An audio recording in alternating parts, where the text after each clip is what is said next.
Hi everyone, this is Dr. Julie Dameron, local veterinarian for over 20 years. I am so excited about my new radio show, Tales and Tips, on Tuesday morning at 10 a.m. on Facebook, YouTube, Voice of Stockton, and KXVS Radio. I will discuss relevant issues affecting animals and pet owners today, how to avoid common problems, and how to extend the quality of life for your cherished companions. As a community advocate, I will also discuss important social issues that affect our city. I plan to showcase organizations and heroes who are doing amazing things to help others. Remember to tune in every Tuesday morning at 10, starting soon. This is Miriam, and you're listening to KXVS, the Voice of Stockton. You know what I got? I got a picture of his face with the little pillow on, the sleep face, and we're in Chicago. Are they already in Chicago? The one and only Leo Biaz. Hey, Leo. I'm excited to be back, my man. It was 9 days in Vegas.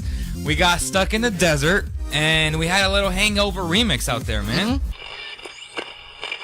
I wore a wig to school once, and they said no headgear was allowed. How did spider web was it tights. Obvious that it was a wig? Yeah. Oh, okay. I was having fun. Wig. And they said See, no this is headgear exactly was why we have them on the show, and this is what makes them fun. How did spider web was it tights. obvious that it was a wig? Yeah. Oh, okay. I was having fun. And they said See, this is exactly why we have them on the show, and this is what makes them fun. How did spider web was it tights. obvious? Do you want to relive the golden days of Stockton? Join me now on Stockton See, this is Alert every exactly first why we and third have them on the Monday show. at This 6 is what p.m. makes them Tune into fun. the voiceofstockton.org. Spider web Was it tights. Do you want to relive the golden days of Stockton? Join me now on Stockton Alert every first and third Monday at 6 p.m. Tune into the voiceofstockton.org. Hi everyone, this is Dr. Julie Dameron, local veterinarian for Stockton. I am so excited about my new radio show, Tales and Tips, on Tuesday morning at 10 a.m. Hi everyone, this is Dr. Julie Dameron, Stockton, and I am so excited. I am so excited about my new radio show, Tales and Tips, on Tuesday morning at 10 a.m. Hi everyone, this is Dr. Julie Dameron, Stockton, and I am so excited. I am so excited about my new radio show, Tales and Tips, on Tuesday morning at 10 a.m. Hi everyone, this is Dr. Julie Dameron, Stockton, and I am so excited. I am so excited about my new radio show, Tales and Tips, on Tuesday morning at 10 a.m. Hi everyone, this is Dr. Julie Dameron, Stockton, and I am so excited. I am so excited about my new radio show, Tales and Tips, on Tuesday morning at 10 a.m. Hi everyone, this is Dr. Julie Dameron, Stockton, and I am so excited. I am so excited about my new radio show, Tales and Tips, on Tuesday morning at 10 a.m. Hi everyone, this is Dr. Julie Dameron, Stockton, and I am so excited. I am so excited about my new radio show, Tales and Tips, on Tuesday morning at 10 a.m. The Voice of Stockton, Voice of San Joaquin, presents Tell It Like It Is, with your host, The Voice of Stockton, Voice of San Joaquin, presents Tell It Like It Is, with your host, The Voice of Stockton, Voice of San Joaquin, presents Tell It Like It Is, with your host, The Voice of Stockton, Voice of San Joaquin, presents Tell It Like It Is, with your host,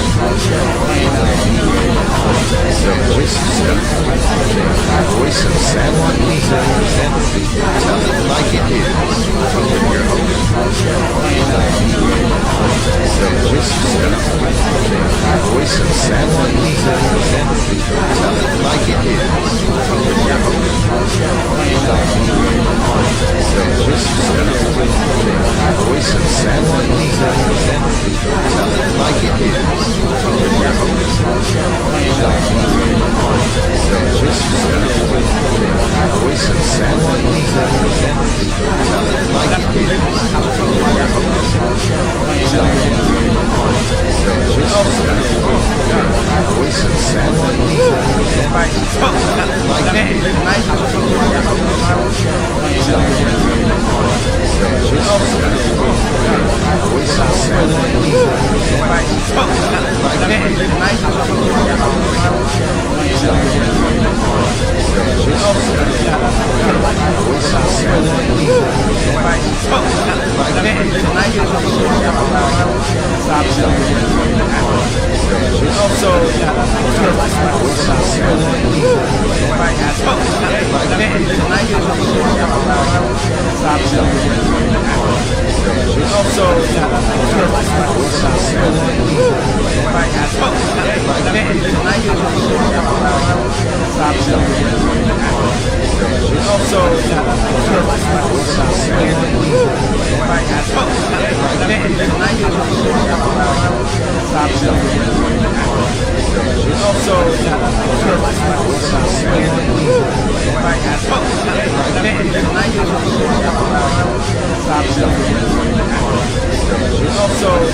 A lot of us are not going to go out there and do, right? But they'll go out there and they'll work. They won't complain. They do the jobs that we don't want to do.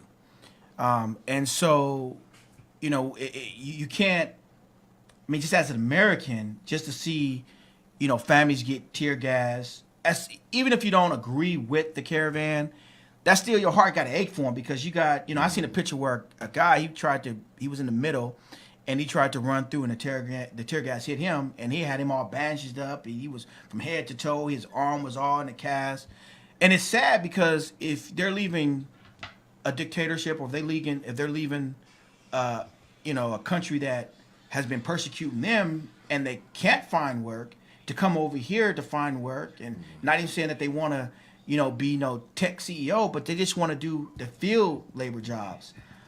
And to get tear gas, you know, it's got to be sad. Well, no matter whether if you're Republican or Democrat, just as an American citizen. No, I agree, totally agree, and I think that's what's being lost in the political debate because, like everything, it has become a political debate, and I think that there are some things that we should be able to all agree on as Americans that, you know, there are some things that don't look good and some things that are not necessary as far as firing tear gas at children and unarmed civilians, you know, wasn't really necessary. I think there's different ways to deal with the situation. I think if there is a crisis at the border, this nation has shown in the past that when there is an influx of immigration, it has risen to meet the challenging needs of those immigrants seeking asylum or seeking refuge, as it so famously proclaims on the Statue of Liberty. Asylum processed thousands a day of immigrants coming over from Europe and the so-called old world. Why can't this, and this was, you know, going on more than 100 years ago, why can't, with all of our modern day technology and computers and infrastructure, can't we organize to meet the needs of this group seeking asylum, to either say this person is genuine, they need help, they need assistance, or this person is a violent gang member, we're not going to let them in because we fear for the safety of citizens in our own nation. I think that they can logistically do it if they really had the willpower to, right? If it was a necessity or a priority. The same way they can mobilize troops at the border, the same way we can mobilize the immigration system to deal with processing these asylum seekers. But let's look at the new president. So the new president came in. I don't know if you watched the ceremony. They had some kind of, I guess it was an indigenous ceremony. Remember it was copal incense, which I watched it. Comes like back from the Aztecs and the Maya, and it is a blessing. Okay. It's and so now I watched it, and he immediately said, okay, we do have a crisis. You have about 6,000 immigrants here, and we have to address this. So I believe he wants to work with Honduras, Guatemala, and El Salvador on saying, okay, let's fix the work. Let's boost the economy. And if we can boost the economy, that can kind of calm down this, all these immigrants that are coming into Tijuana right now. Do you think that really worked? Because even if let's say you even boosted Honduras economy, right? Let's say you even boosted Guatemala or El Salvador, right? You even got more factory jobs.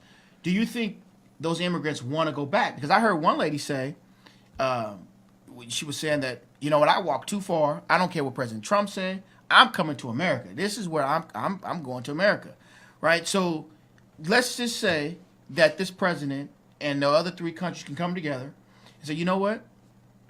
We can create more jobs. We can create safe havens for these migrants. Now, should they still be out here seeking asylum if the countries can provide a better life for them? Well, I think right now the immigrant caravan that is seeking asylum right now is an immediate need. That's not going to be fixed overnight from changes in economic policies. But the last president of Mexico, right before going out, made sure that they updated the NAFTA agreement between the United States and Mexico. What they call the U.S. Mexico Canada deal or something like that. Yeah, so I think that needs to be looked at, because to me the timing of it, and they even a lot of Mexicans that I know are mad because the president of Mexico, the outgoing one, he gave he gave the an award, the highest civilian award that could be given to Jared Kushner. Okay. That's how you say his name, right? Kushner? Kushner, okay. However you say it. He's a Democrat, so you should know. So, Trump son-in-law. You guys we got a fact check on that, man. Give it a Don. Get a fact check. Hey, Jared Kushner, can we fact check that? So we fact check it tonight, Democrat? so I can get the. We got the bells tonight, the little ding ding bells. He must be one of those Hillary Democrats. I mean, he could be a Bernie Sanders supporter. A corporate Democrat. Just pull him up, all right? And I want to hear the ding like you did last week, the ding ding. Okay, we about to tell it like it is right now. Regardless of what party he's in, okay. He received the Order of the Aztec Eagle, which is the highest civilian award that the nation of Mexico offers, specifically for his help with that trade agreement. So I know NAFTA did not work out good for either American workers or Mexican workers in Mexico. So what is NAFTA? Explain what NAFTA is. NAFTA is an acronym for the North American Free Trade Agreement. Okay, so what is it? What it is, it is supposedly is free trade between the United States, Mexico, and Canada. Correct. Considering manufacturing, tariffs, imports, exports, all this kind of economical needs for these nations. Well, why didn't it work? A big part of the reason why it did not work in Mexico specifically, and for other reasons in the United States, but in Mexico specifically, is because what you allowed now is you open the doors for these transnational corporations that operate in multiple nations, specifically with the corn industry. So now what you had is these major corn corporations that can then go and buy out and out kind of edge the market with these local Mexican farmers who have subsisted on this crop for generations, and now they're being cornered out of the market by these multinational corporations that are able to drop the prices lower. But didn't pay them as much the wages as well? Wasn't there something with NAFTA where these companies came over to Mexico, right, and they didn't pay them their fair wages, but they made more profits? So when in theory, if you're paying these workers less, the agreement is failing because it's like these companies are still making more of the profits, right? But I thought with the new agreement, they then had to pay fair wages to the citizens of Mexico. So that's what has yet to be seen. But that's what the agreement was supposed to be, though, right? The original agreement was supposed to be beneficial, but did not work out that way. But the new agreement, the one that President Pena, when he left, that he signed with the Trump administration, wasn't supposed to address the issues of wages as related in the... Yeah. That is many other issues with NAFTA. So what happened, as soon as you saw NAFTA go into play in 1994, which was negotiated by George Bush, who just passed away, and it was signed into law by Bill Clinton. That if you look at the data, you will see an explosion in illegal immigration from Mexico specifically right after NAFTA took place, because so many local economies were being decimated by that agreement. You can also follow suit with American cities and towns where you see a lot of factories close up and move to Mexico or move to a place like China, which is separate from NAFTA, but it's part of a greater pattern where these corporations are maximizing their profits, not for the benefit of American workers or Mexican workers, but really for their shareholders, to the point where we got to ask at which point is that working against the nation. Yeah. So now Mexico has a new president, right? And he's been panned as the Bernie Sanders of Mexico. He is a populist champion of the working class and the poor and what people call leftists, and so. It has yet to be seen. Many people, including myself, are hopeful that he's going to lead Mexico in a new direction and try to root out some of this corruption. But then you also have things come out like the testimony with one of Al Chapo's lieutenants saying, look, he cut his face and put another face on him. What they were saying was, this person, all these politicians have received bribes. Yeah. From El Chapo throughout the years, and AMLO was named one of them. So it has yet to be proven, of course. But the same El Chapo that used to always break out of the Mexican prison, he can get tunnels dug, that he can walk out, and the same old Chapo that had his wife come to the Mexican prison. You can fact check this too, Governor. I think he made a baby in the Mexico prison too as well. I think we could also include that El Chapo was the connection. The person who's testifying against him is the one supplying the drugs. So. That's true. And then it's like the United States, the one buying the drugs, and the person supplying the drugs is trying to pit the middleman in the middle. Right.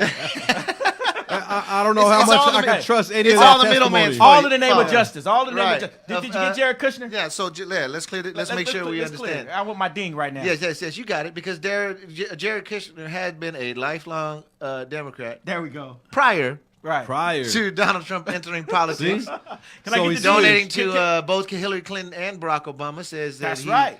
According to the article, and that's why he won the award. He after I don't know. I guess he was disappointed in Barack Obama. A common thing. Not sure what did it, but he's the one that had to talk with Donald Trump, Obama, convince him to run. He supported Mitt Romney in the second race, Obama, and then comes out supporting Donald Trump. Little ding whistler day and ding his lifelong conversion. I think that gets more than a ding. I think you dropped a bomb on us, man. Oh, that's the whistle. That ain't a bomb. Oh, here we go. There you go. No, but through all this, Trump has recently said too with the influx that he's already said that he's not letting no one in unless they really seek asylum. He's saying that Mexico has to keep them in Mexico. So I don't know what's going to happen when you have the Ninth Circuit. Remember, they just ruled that it doesn't matter if they come to a port of entry, if they hop the fence, if they seek an asylum. Our laws say if they're seeking asylum that you must honor their request. But yet he's saying, you know what? I don't care what you're saying. They're going to stay in Mexico. And if you hop the fence, I'm going to send you back. And if you look at it, Mexico has already said those 500 individuals that try to breach the border, they're going to deport them. So if Mexico really does deport those 500 individuals, then who really won? Trump has really won, because he told Mexico, okay, if you don't deport them, I'm going to cut your funding. Well, so he's playing hardball. You could say he won on that point, but overall he's trying to deny everybody entry, right? So I think let's keep in mind he tried to deny any type of asylum at all. He tried to deny they were even seeking asylum. They had a right to access applying for asylum. So I think on that sense, Trump has lost and will lose. He won a minor victory of Mexico saying, okay, we're going to, because that looks bad on Mexico as well, where they also don't want that type of activity involved in their nation. I know I have a friend who was there in Tijuana who was also like, hey, everybody here is upset about the situation. All the Mexicans here are Right, upset they're about the upset. situation because it's affecting travel, people having the ability to get to work. They Well, shut down hold on, the border murder for rate's going 6 up because you hours. had those two, just recently in San Again, Diego, you what's had that? those two individuals. Again, I don't think that has a correlation. No, though. okay. I So gotta- just I gotta recently, dispute the you had those correlation. two individuals from San Diego. They just graduated, or so, and they Okay, the traveled. students, yep. And you had the two There students was that they 3. traveled to Tijuana. There were 3. Right. Well, 2 got killed. They said like gang style. They said Yeah. they got shot in the head. They might have been on their knees. But that's not the first time that's happened. But in we're Tijuana seeing. But what I'm with saying people is, coming over from we're seeing this the more. border. We're starting to see this more because of. I The, wouldn't again to fact check. I need my ding ding on Oh, this. I come can't- on. It just- I can't no, say no, no, we got. it just- I gotta can't say jump correlation in. is causation. Okay, You said the murder rate is going up. Murder rate is not going up, but yes, we are learning about. When I'm saying we're is- learning about. Okay, I'm incidents. saying we're learning I'm about gonna need my incidents ding on more. that one. Yeah. Oh, there we go. What ding? That is a gift ding right there. If I don't ever hear one. But I'm just saying if you look at it, you're starting to hear about these tragedies more because of the migrant, right? Like I didn't it's hear not stories. that you're hearing about it more. I It's didn't hear that- about these it's just stories that before. individuals like yourself may not have paid attention to Mexico before because there was not this showdown. If we say at the border, so now the spotlight is on the border. So now a story like this comes out. And people jump to the conclusion, the false conclusion that, now it's happening more often. But the reality is this has been taking place for a long time and may have zero to do with the caravan. And so even when you said earlier, you said that Trump might lose. And so me and Governor Don was talking before we got on and about Brett Kavanaugh. And what's important is Trump fought for Brett Kavanaugh, right? So whether you believe he should be appointed on the bench or not, it's irrelevant. He's on there now unless he gets impeached. So Trump fought for Brett Kavanaugh. Trump fought for Neil Gorsuch. And, Clarence Thomas is bitter. And Justice Roberts is conservative as they come. So with that being said, Trump really has 5 judges, and 2 of them, or possibly 3, are loyal to him just because of everything that happened to them personally, right? Because Neil Gorsuch got attacked, Brett Kavanaugh got accused. Whether you believe him or don't believe him, that's just up to opinions. But at the end, if it goes to the Supreme Court, do you have faith in the Supreme Court that they'll do the right thing, or will they be loyalists to Trump because of what he's did, because he stuck his neck out for them, at least 2 of them? Will they be loyalists to them, and how would they rule? You think they'll rule on the side of the Constitution? Do you think they'll rule what's best for Trump? And if that's I'm the case, hoping they will rule then he on the side of the wins. Constitution, being that that's what they're supposed to do. But these are questions you really have to ask yourself, because he did really stick his neck will out. I bet on Vegas with that? Probably I would bet against that. Oh, that they'll rule with the Constitution. Oh, so they probably gonna root for Trump. I'm thinking they're gonna go loyalty to Trump. So at the end, Trump might could win. That would be my assumption. I mean, to me, if you look at it, he's not acting like a person that is scared of the Supreme Court. This is who? Kavanaugh? No, Trump. Oh, Trump is not acting like a person who's scared of the Supreme Court. Because if you look at what he did, he said, you know what? Forget what the Ninth Circuit said. Let's just talk frank. He said, forget what the Ninth Circuit said. I'm telling you right now, Mexico, if you let anyone in without that port of entry, without seeking asylum, I'm going to cut funding. And the Mexico president, Enrique Peña, said at the time, you know what? I'm out of here anyways. Forget it. It's going to be interesting to see how AMLO deals Right. with that He now. said, forget it. The 500 people that breach, I'm going to deport them, right? So which means the Ninth Circuit just said, even if they breach, they have a right to seek asylum. But now Mexico's saying, I don't care. You're right. So now it's going to be interesting with this new president to see what he does. It is going to be. And that's political posturing and political pressures, not necessarily the legalities of it or how it's going to be dealt with the incoming president that was recently sworn in yesterday. That was honored with the indigenous ceremony for the first time I'm aware of since probably the Aztec times, since, the 1500s. So that was very unique for a Mexican president to come out and, first of all, make indigenous fabric of the of the country be part of his inauguration, which to me is way long overdue, because knowing the history and the background of Mexico and the Mexican people, the fabric of the Mexican people is Native American, is indigenous. Right. Okay. And for generations and centuries now, that reality has been suppressed as a residual of the colonization from Spain and French powers. And so it is already revolutionary with this new president coming in to say, not only do I acknowledge the needs and the presence of our indigenous fabric, but I am going to make that an official part of my inauguration. I thought symbolically that was a major victory. Let's segue into this other topic, racial bias in the media. And the reason why I want to segue into this is because there's a few instances that I saw in the media. The one that you saw where the white individual, his name's Scott, where he killed his wife, his pregnant wife. Yeah, that's Chris tragic. Watts. So Chris Watts, he kills his pregnant wife and their 2 kids, right? And because he wanted to have an affair with, I believe, the woman that he worked with. But if you look at the pictures, right, of this, all the pictures they show him is this loving father. They have him and his wife, him kissing his wife, and he just murdered his wife and his and their pregnant child that there was reports that said that he don't believe the child was his, and his 2 kids. And yet the media is portraying this individual as a victim. I wouldn't go that far. I mean, if you look at the pictures, just look at the pictures. Look at all the pictures. He's always, you don't see his mug shot like they did with Bill Cosby. I definitely get you on that. They had his mug shot, right? If you look at this individual's, Chris Watts, just look at his pictures. But I would ask if they're doing it, if the reason they're doing it, if the effect they're trying to go for is the shock of, like, look at these pictures of how, on the surface, how loving this person looked, how perfect this family looked, and then look at the outcome of this heinous crime. That's when I see those pictures of how they portray them, that's how I take it. That's how you take it? What about with Bill Cosby? How can you didn't have the Cosby picture? Well, look how he portrayed being a TV dad with being a Huxtable, and look at him now. So they always had his pictures. I agree. How they deal with Bill Cosby. I agree. And I'm not saying Bill Cosby innocent, right? Because he got convicted. I'm just saying if they, let's also acknowledge conviction doesn't always mean somebody's whether guilty you believe in Bill American Cosby justice guilty or not. system. I'm just saying they always show Bill Cosby not to defend. I'm not defending Bill Cosby. No, I'm they just showed him saying struggling in general. They showed him struggling getting into the courthouse. Yeah. They always showed his picture with No, his suspenders I on, agree. one eye looking down. There's a disparity between how people of different ethnic backgrounds are perceived in the media, and sometimes it is intentional, sometimes it is not.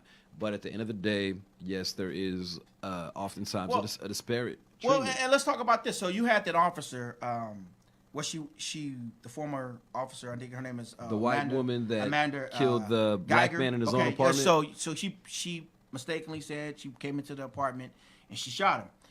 So at first they charged her. And once again, look at this. So for our viewers, the background is just to recap. This is a police officer, white woman. White woman, 4 years. She kills this black man in his own apartment, right. and the excuse that she used was she thought it was her apartment. She came home and thought she was in her apartment. Right, she was in her apartment. I don't think a single person believe that. So that's why they upgraded it to murder. But I'm just saying at first, but even with her, okay, look at this.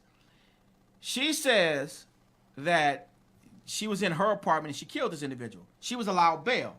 Now, I don't know if they would allow, let's say it was a black man coming and he shot a white woman in her apartment, would allow him bail. But she gets bail. So then after they do this grand jury, right, they just came back with the grand jury indictment. They upped it from manslaughter to murder, right? So at first they were trying to charge her with manslaughter as a mistake. They said, okay, this killing could have been a mistake. Well, after they got testimony from, I think it was now like they're 30, saying it was 30 intentional, basically. They believe that it could have been intentional and it upped it to murder. But even then, even with her, you see how the media portrays her. They got her picture where she just looks so sad, right? I don't see. Well, that's her mugshot. Coach, she looks sad. But once again, I don't see the pictures.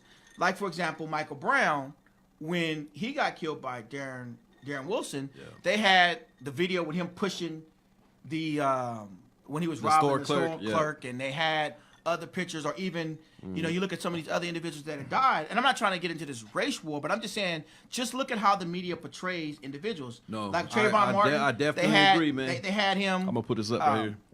They had him, and look at his pictures, right? So to me, it's like the media is controlling. I mean, they're really filtering this stuff out. They're filtering out this race. I think they're controlling the race in the society, because they're saying, okay, you know what? If you're one color and you kill, we're gonna give you a pass. Like case in point, they did this study. I think we posted on the Tell Like It Is Facebook, where you had Timothy McVeigh and then you had this black individual, and they asked who was the teacher. And the kids said, oh, him, Timothy McVeigh. Well, he was the bomber, you know. And so I saw that. You saw like they're conditioned to saying, okay, well, we see this. But a lot of that is not just the media, but a lot of I mean, it's so ingrained. It's on so many levels and facets, from movies to music to history. There's so many avenues that presents itself that it's I don't think we can just put it solely on the media, because I think at the end of the day, the media is a reflection of our society. It does shape our society in many ways, because it has the airwaves, and it has control over people's what they watch and what they hear, how they're being fed. But in many ways, it's also a reflection. So I think we also have to look at society's failings or challenges as a whole, instead of just solely putting it on the media, because I think that's more of a symptom than it is the sickness. What I'm asking with the media is, do you think the media creates fears? Because it seems like in many ways I would agree. Because let's say we see the Iraq War, the selling of the Iraq War was a perfect example of that. Where they just get these stories out there to draw fear, right? Yeah. And there's another incident with the media you had those 4 officers got charged with beating a protester who happened to be a 22-year vet as a police officer. So in this situation, what happened was, I believe there was an officer involved shooting. They killed an individual, and they were out protesting. And so they said in this particular area, where was it at? St. Louis. It was in St. Louis, that the police, they used unnecessary force. So they put a 22-year vet, staged him as a protester, and these 4 officers beat him, right? And so, once again, I don't hear the media covering these stories as they would cover, like, the migrants, right? And the reason why I say that, you're saying this was a black officer who was undercover. Right. They sent him to infiltrate a protest against police brutality. But they and said the police end up beating him. Yeah, they beat him, 22-year vet. But with that being said, so he essentially reinforced the fact that there's a problem with police brutality. But they said this is an isolated incident, and I think so they get an isolated. So it's isolated when they do it to their own officer, but it wasn't isolated when it happened to. No, I'm just saying. I truly believe. Shot in the back. I believe that the media is biased, and I think the media, they put out narratives that they want us to believe. Right? They want us to believe in fear. So of course they'll show the migrants running, and so the canister to create fear. They'll show Darren Wolf shooting and Charlie, or shooting him at the church, right? And they'll show his mug with him with his tongue out, just to create this fear, right? They'll show these other incidences just to create this fear, to now you have people living in fear. So either you rule by force or fear, right? So I believe that the media is purposely doing this to create fear. So, is it fear, or is it really what they're doing is maximizing their profits, because they've become so commercialized they have to sell commercials? And I think that's more of what the problem is that instead of being institutions that are really the only institution that is mentioned in the Constitution as having protections with the freedom of speech, First Amendment, is the media, right? Because the framers of the Constitution understood the vital role that freedom of speech played in facilitating the American Revolution and creating this American Republic, to continuing to allow that to exist without being overtaken by business interests. And I think what we see now with the media is they look at something and they say, this is going to be sensational. This is going to, we're going to show this commercial, this snippet. People are going to tune in at 10 o'clock. They're going to watch us instead of Channel 3 or Channel 10. And we're going to get the views. And then when we get the views, then we get to sell that to the shareholders, and then we get to maximize the profits, and then we get the sponsors. And I think that's what is the real problem of what has infiltrated American media, is not that they have like a predisposed agenda to say we want to incite fear throughout the nation, but that they are really acting out of a profit motive rather than being journalists to say we need to tell these stories and be objective and really look into what are the cause and effect.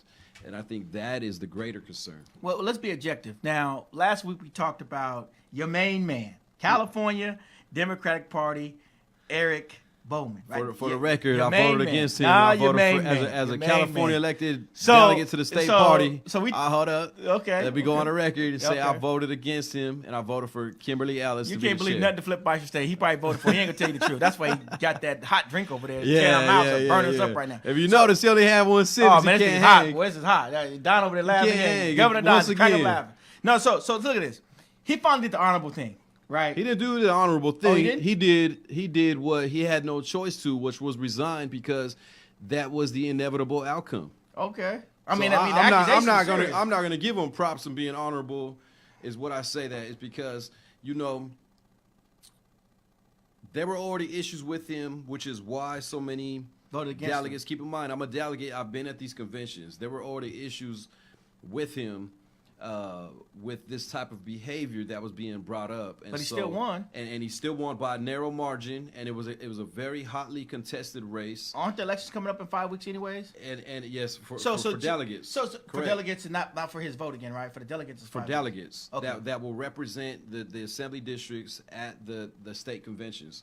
So I was part of that, like I was with the Bernie Hillary battle, and really the California battle with Kimberly Ellis and Eric Bowman was a continuation of that, where you have people who want to see the party move forward in a different direction, be more inclusive, value people over corporate profits and corporate interests, business interests, and then you have the corporate Democrats who are kind of establishment, part of the old guard, and Eric Bowman, that's what he represented. And so when this comes out, it was not a surprise for a lot of people in my camp of being on supporting Kimberly Ellis. So at the end of the day, it was already a hotly contested election to begin with. So when these allegations came out that were vetted, that were deemed credible, that it was just a matter of time before he was out because from all indications of what I've researched, these are credible allegations. So did because I know there's a Me Too movement. Did the He Too movement or Him Too movement come out against him? See, people think because you have a Him Too movement. No, well, yeah. When Me Too came out, okay. Initially it was women, right? But then you have Terry Daniels come out, right? You have I forget his name from Star Trek come out against the actor from Kevin Spacey. Okay, that's true. Right? Kevin Spacey. So you had he said he was males, groping him at 14 years old. you had a lot of males also come out. So you had a Him Too movement. So did the Him Too movement? Who were also part of the Me Too to say Me Too is not gender based, right? That it's not just women that can be abused, but male can be by men, but men can be abused by other men. And then you also have Christina Garcia, who was the chair of the California Democratic Women's Caucus, who was also facing allegations from her male staffers that they were also sexually harassed and groped, if I recall. So it's not just people often think it's a man perpetrating against a woman. No, it's men perpetrating against other men. It's women perpetrating against men or other women. Right. And so I think that's what's important to not be lost in the conversation of the Me Too movement, to understand it's not just a male-female transaction, that it's more universal than that, and really everybody has a responsibility to play in making sure that the workplace is safe, political officers are safe, staffers are safe, being respected.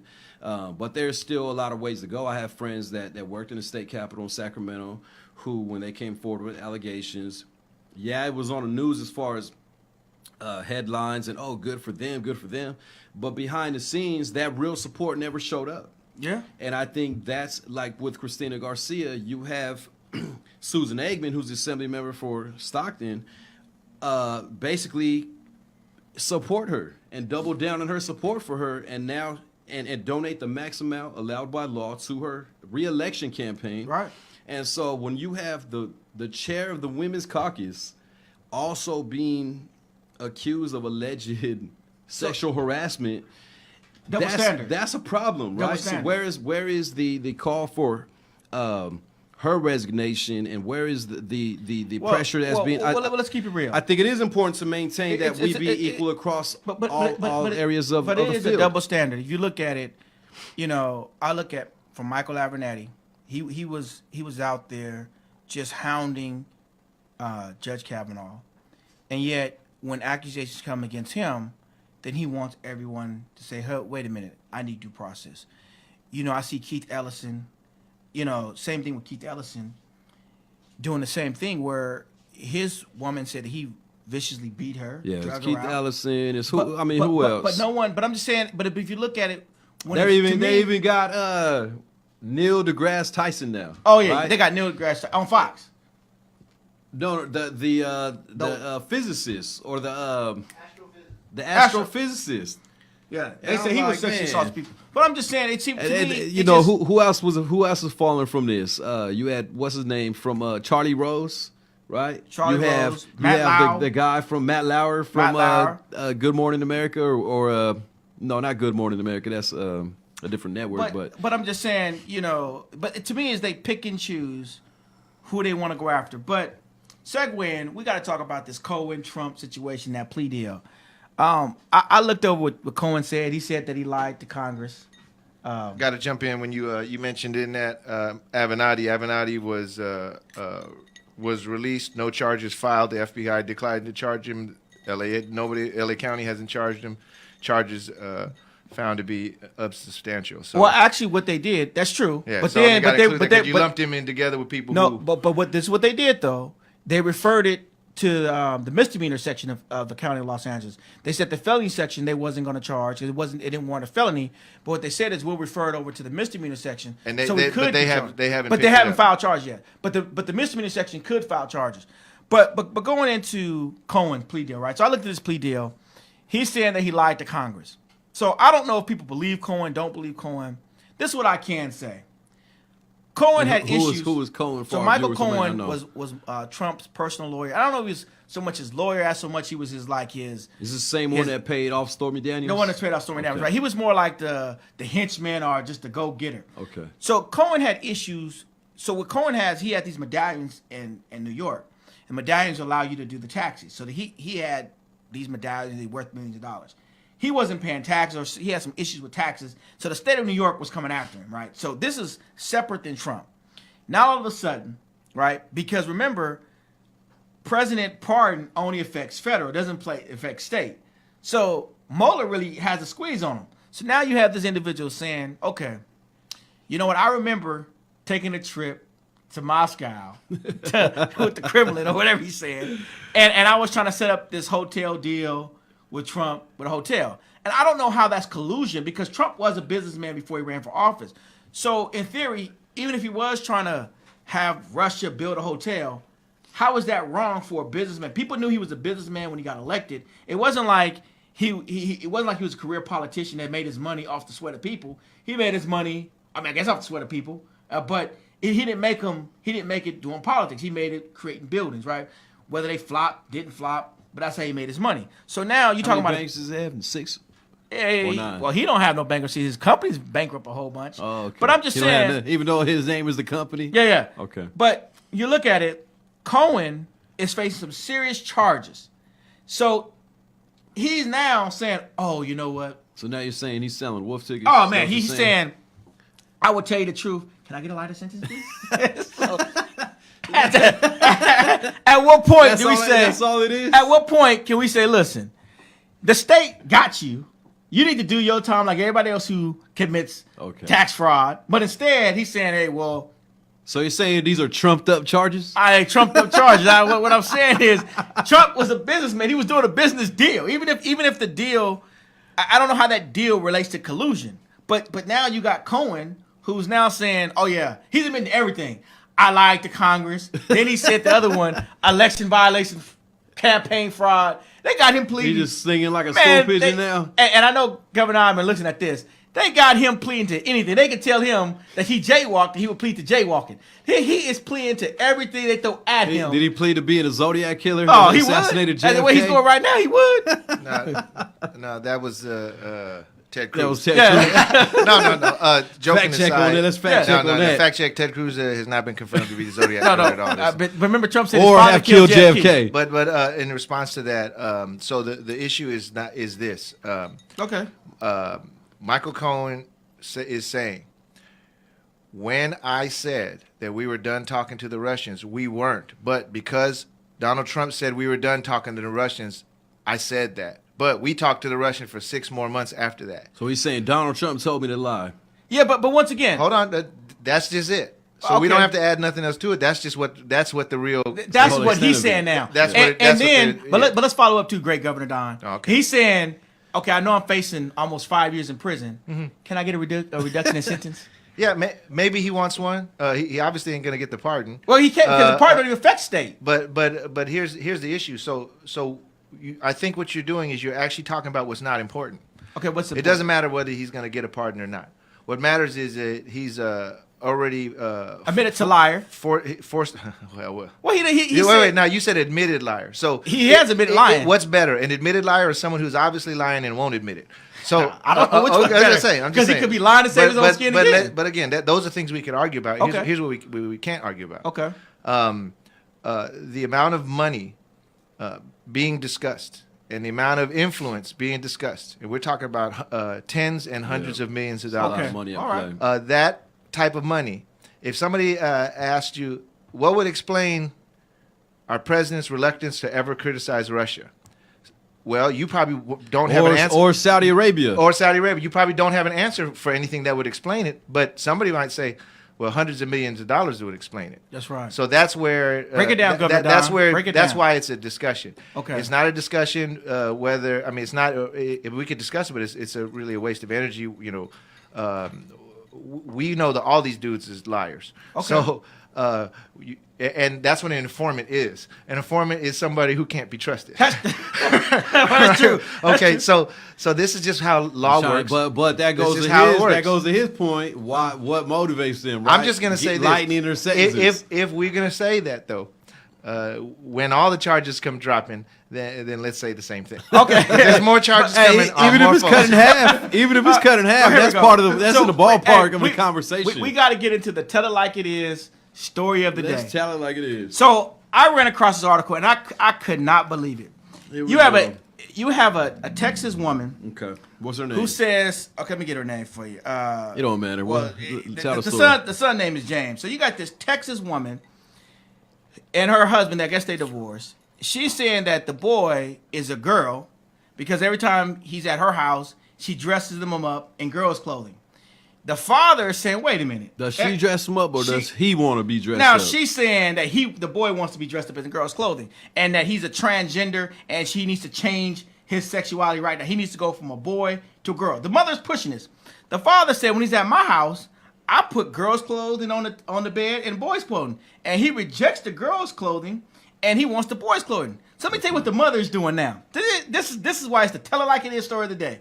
The mother is now suing the father for child abuse because he won't let the child be a girl and have the transgender. And it's out of Texas. So the father now has to go to court to answer charges of child abuse because a 6-year-old boy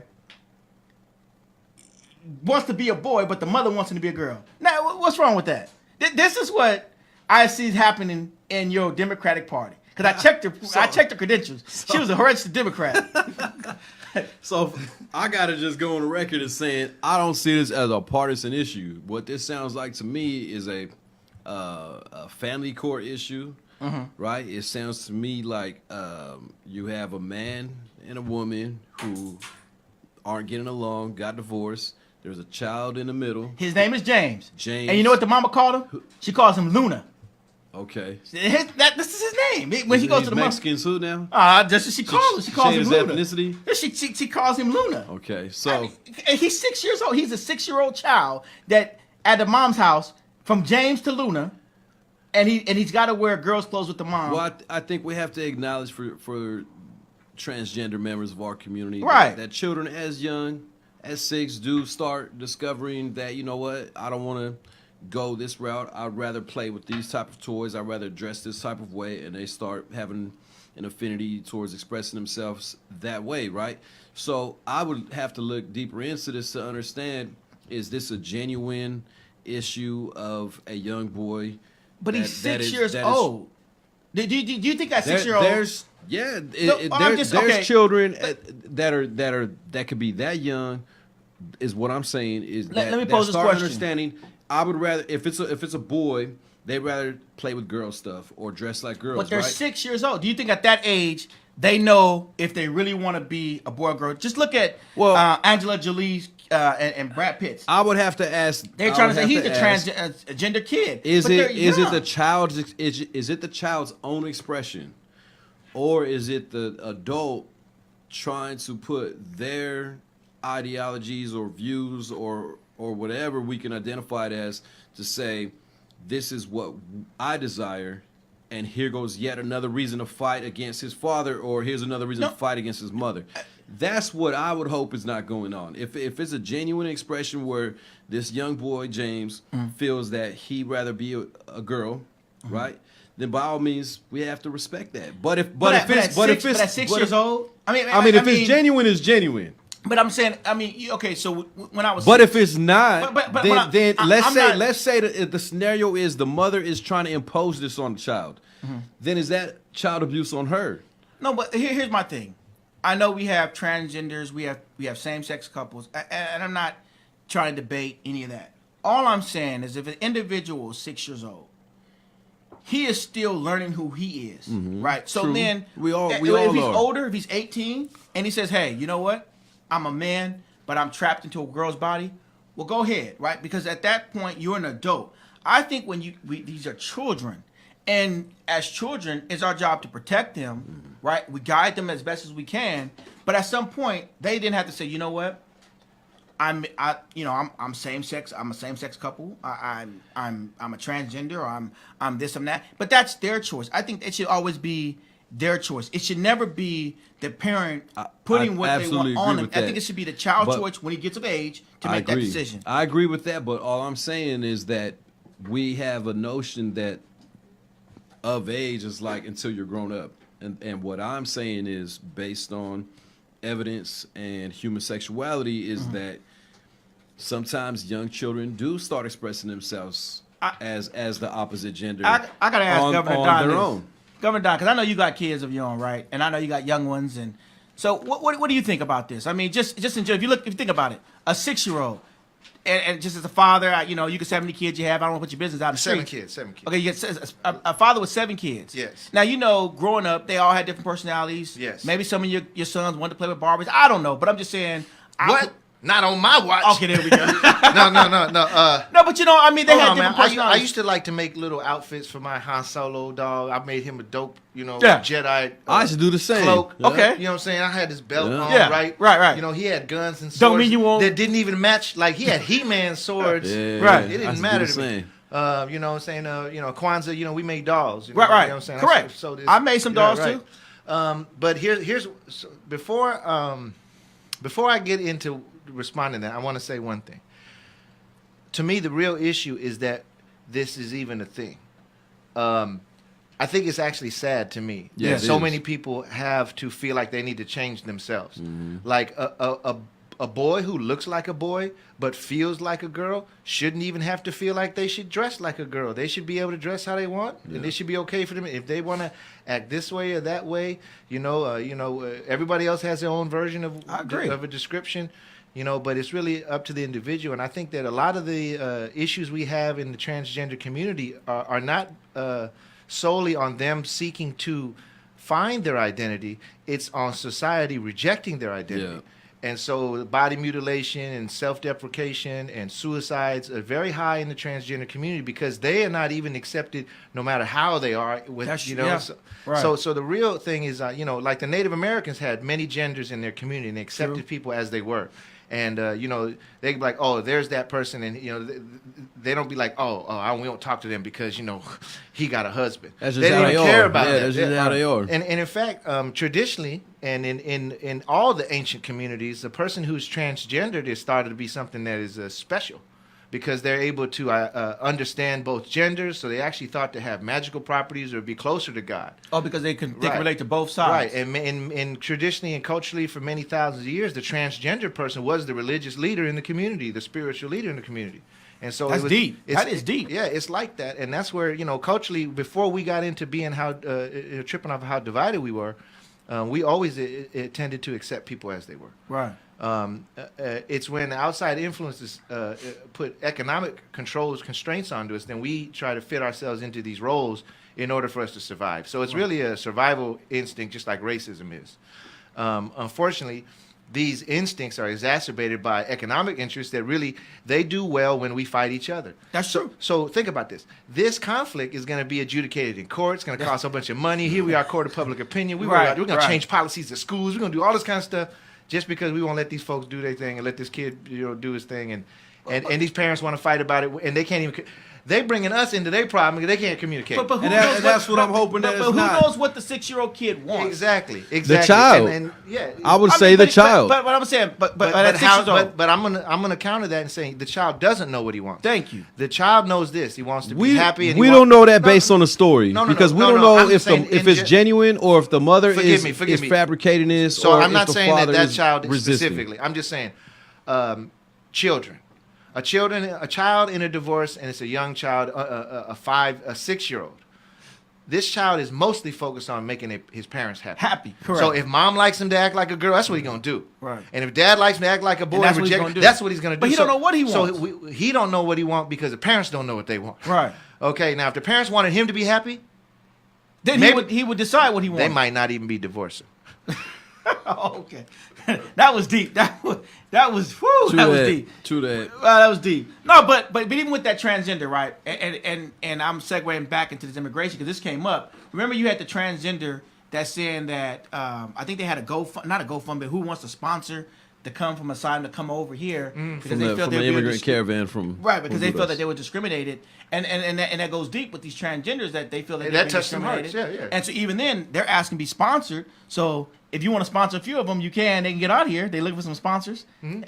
They're looking for good Democratic when I start sponsors. making that good Republican money, and I can add on to the mansion. If you, as bad as first of all, we can't equate gender inequality with racial inequality, but it's different. It has similarities. Wait. I mean, there's some similarities. But there's some. But what I'm saying is, as bad as you think they got it here, where we tripping off whether they use a bathroom, which bathroom they use. Imagine how bad they got it in third world countries, and then in that caravan. Yeah, that's true. I'm just saying, in the military, in high school, and if you take any arena where we have a diversity of people, the transgender people do about as well as the lowest ethnic person on the totem pole. So that segues into a perfect societal topic. Forgive me for saying totem pole. I should have said the pecking order. That's because low man on the totem pole is the base in indigenous society. That's why I said that. So that's a perfect segue into another recent development in the immigrant crisis and transgender issues is that we've saw last week where one of the private prisons that is contracting with ICE. Yeah. They had a transgender immigrant that was beat to death. That's what I'm talking about. Yeah. In their detention center. This follows along the lines of a continued record of human rights abuses alleged against this company called Core Civic. Right. Sad. It changed its name. Formerly, it was known as Corporations of America. I don't recall specifically. But the part for me as a Democrat that I find problematic on many levels is that with on a political level, you have many Democrats using this as political grandstanding to bash the Trump administration, to bash Republicans, which to me, Republican and Trump policy should definitely be called out. But at the same time, it should not just be used for political grandstanding. It should be a genuine sentiment and call to action, right? So when I see these same Democrats, like Gavin Newsom, like the current chair of the Women's Caucus and LGBT caucus member Susan Eggman out of Stockton, as well as Adam Gray, Adam Merced, and even Kathleen Galgiani out of Stockton State Senator. You've had Latino Political Action Committee. You've had Governor Brown. You've had all these top-ranking party Democrats all take money from this corporation that are running these private prisons where transgender and other immigrants are, being beaten to death or being abused in other ways, that are being sued by the ACLU.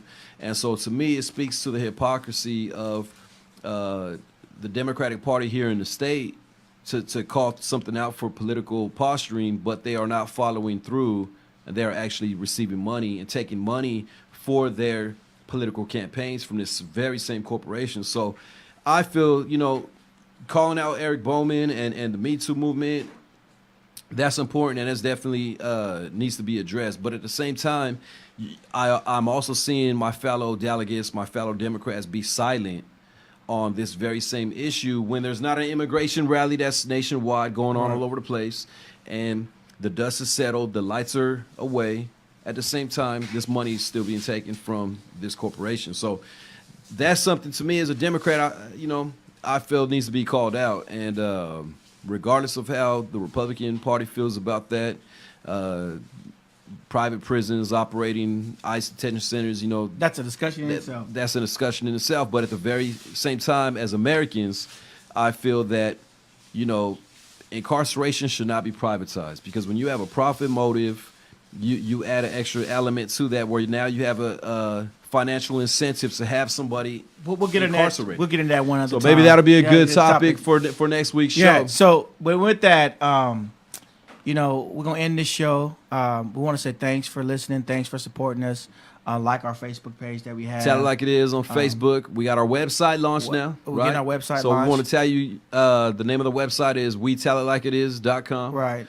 Start going there. You can see these topics that we're talking about be uploaded. The article is uploaded, so you can get further research and more in-depth knowledge of these issues. And then we're on iTunes, Podbeam, Stitcher, Google, and on our website, website and on the Facebook page, we'll put those links out. Yeah. But yeah, going next week, we do have to get the live call-ins, and so we'll try. And I keep shout out to everybody tuning in. I keep looking if anybody has questions, but everybody's just kind of chiming in. We don't see no questions. But what we'll try to do, we'll try to get the call in. We'll try to demo it out, see how it is. And actually, when we're going to be live with it, so we'll decide we're going to do that. But hey, I want to say thanks again, Governor Don, for producing this show. We appreciate it. As always, we're trying to get into that Tracy market. We want to be the voice of, what do you say? Voice of San Joaquin. Voice of San Joaquin. We're trying to cover the whole San Joaquin Valley and far beyond that. So we'll be here every Sunday at 6 p.m., and we'll see you next week. And give or take. Give or take, but we're going to bring you some fiery sessions next week. And thanks for tuning in, and thanks for all the love and support. Salud. Salud.